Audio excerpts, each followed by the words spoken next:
Welcome back to my channel. Balik lagi bersama Datul Farhi. Nah, kali ini gue mau bahas tentang kimia unsur. Dan kesempatan kali ini gue mau bahas tentang kimia unsur dari halogen. Nah, halogen ini kalau misalnya di tabel periodik itu termasuk dari golongan 7A. Jadi, untuk menghafalkan unsur-unsur yang ada di golongan 7A, gue punya kata-kata kayak gini. Film, Charles Bronson, idaman, Ati. Film Charles Bronson, idaman Ati. Atau misalkan kalian punya kata-kata yang unik, bisa kalian terapin buat ngafalin unsur-unsur di golongan 7A ini. Oke, untuk sifat-sifatnya, yang pertama, karena dia itu golongan 7A, otomatis dia itu mempunyai 7 elektron terluar, dan konfigurasi elektronnya itu akan berakhiran dengan Ns2 terus Np5. Nah, fluor itu punya nomor atom 9, klor itu 17, brom itu 35, iodin itu 53, dan At itu 85. Nah, kalau misalkan kita konfigurasiin si fluor ini 1s2, 2s2, 2p5. Jadi dia akan berakhiran dengan 2s2, 2p5. Jadi N-nya itu 2. Nah, karena terakhirnya N-nya itu 2, berarti si F ini periode kedua. Dia periode 2, ini periode 3, 4, 5, 6.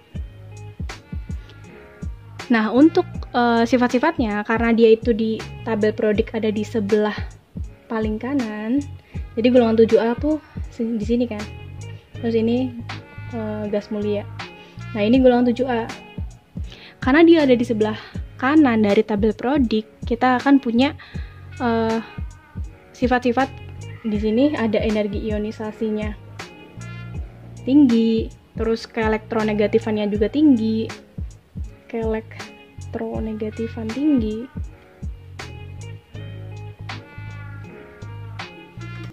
Nah, karena dia paling kanan, dia itu bersifat oksidator. Jadi oksidator kuat. Karena dia oksidator, pasti dia mengalami reduksi. Dia termasuk sangat reaktif. Jadi kalau misalkan di alam, dia itu nggak ada unsur bebas, tetapi membentuk ikatan di atom. Jadi kalau misalkan di alam, itu adanya F2, Cl2, Br2, I2, kayak gitu. Nah, untuk At belum tahu karena dia udah mendekati zat-zat radioaktif. Jadi kalau misalkan At2 kayaknya nggak mungkin. Nah, terus kalau misalkan si golongan 7 ini, kalau misalkan golongan 7 ini bereaksi dengan logam, jadi logam plus ini kan golongan halogen, plus halogen, dia akan berikatan ion, membentuk garam. Jadi contohnya kalau misalkan kita punya logam natrium, Na, ditambah sama si Cl, dia akan membentuk NaCl. Kayak gitu. Na ini Cl2, berarti ini 2, kayak gitu untuk reaksinya. Dia akan membentuk garam. Nah, garam ini yang sering banget kita temui, yaitu NaCl. Nah, kalau misalkan dia berikatan dengan non-logam tambah halogen, dia akan punya ikatan kovalen. Jadi kalau misalkan non-logam, jadi misalkan si non-logamnya itu hidrogen. Hidrogen kan gas. Hidrogen ditambah sama klorida juga, dia akan membentuk HCl, 2HCl. Kayak gitu. Nah, ini ikatannya itu ikatan kovalen.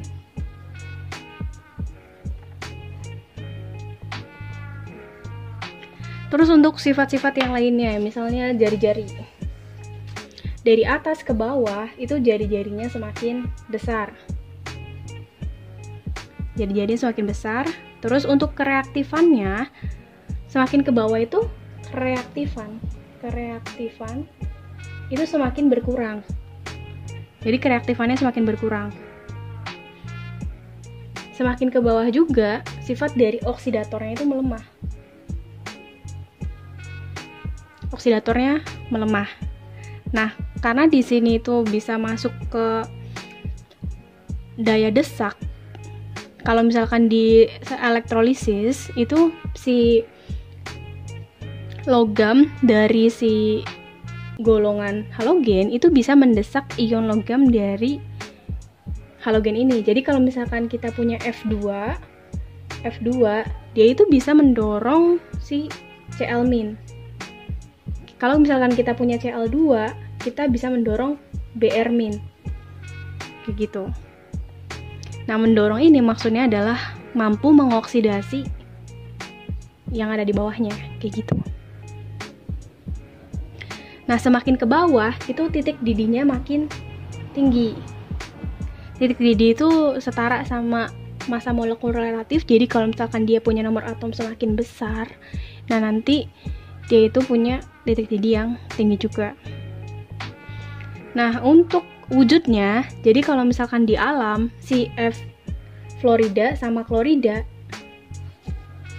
kita hapus. Jadi fluorida sama klorida ini bentuknya kalau di alam itu berwujud gas. Sedangkan bromida itu bentuknya cair. Sedangkan iodin itu padat untuk wujudnya di alam. Nah, untuk membuat unsur halogen ini biasa dalam elektrolisis, jadi si fluorida itu bisa didapatkan dari elektrolisis leburan dari KHF2.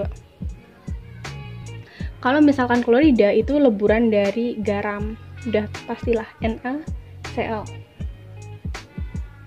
Dia bisa leburan atau larutan.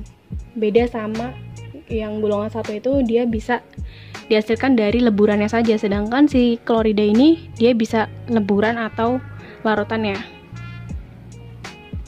Nah, untuk si Br2 kalau dia itu bisa diperoleh dari reaksi klorida terhadap senyawa bromida dalam air laut. Jadi si Cl2 dia akan bereaksi dengan bromida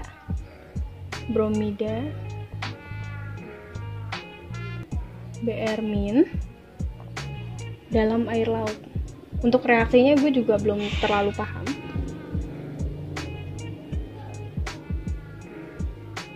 Ini untuk mendapatkan bromida di alam ya. Terus untuk iodin itu bisa direduksi dari NaIO3 atau KIO3. Sedangkan untuk At ini udah termasuk radioaktif, jadi kayaknya nggak terlalu dibahas. Oke, lanjut kita akan bahas mengenai asam halidanya.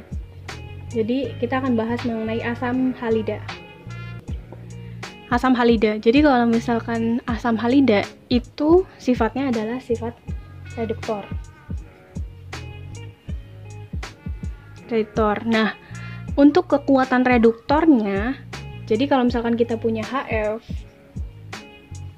asam fluorida itu sifat dari reduktornya itu semakin kecil. Jadi HF, ini HCl lebih besar, terus HBr lebih besar, terus HI yang paling besar dari kekuatan reduktornya.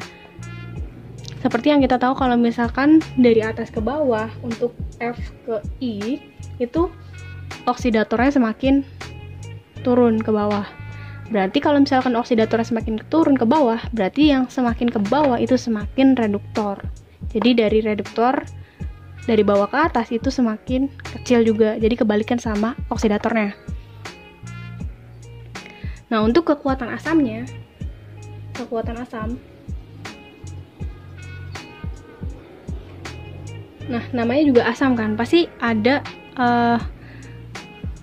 yang namanya asam kuat, asam lemah, kayak gitu kan. Nah, kalau misalkan kita tahu di asam basa di kimia, HCl, HBr, dan Hi itu termasuk asam kuat, sedangkan si HF itu asam lemah. Jadi kita bisa simpulin kalau misalkan si HF ini nilainya yang paling kecil. Nah, tinggal urutan dari si HCl, HBr, dan Hi-nya. Kayak gitu. Nah, untuk kereaktifan ketika dia itu bereaksi, untuk kereaktifannya Hi lebih besar, terus HBr, HCl, dan HF. Sebenarnya sama kayak ini, cuma dibalik aja. Nah, terus untuk titik didihnya,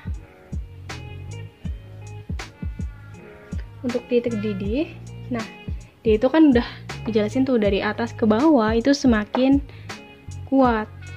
Oke. Tapi kalau misalkan dia itu berikatan sama hidrogen, jadi untuk kekuatan untuk besar titik didihnya itu nggak berurutan ya. Jadi kita punya titik didih HCl itu lebih kecil daripada HBr, terus lebih kecil dari Hi, terus lebih kecil dari HF.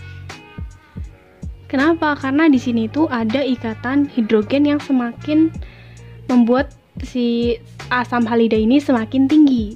Nah, di sini ada HF. HF ini dia punya ikatan hidrogen.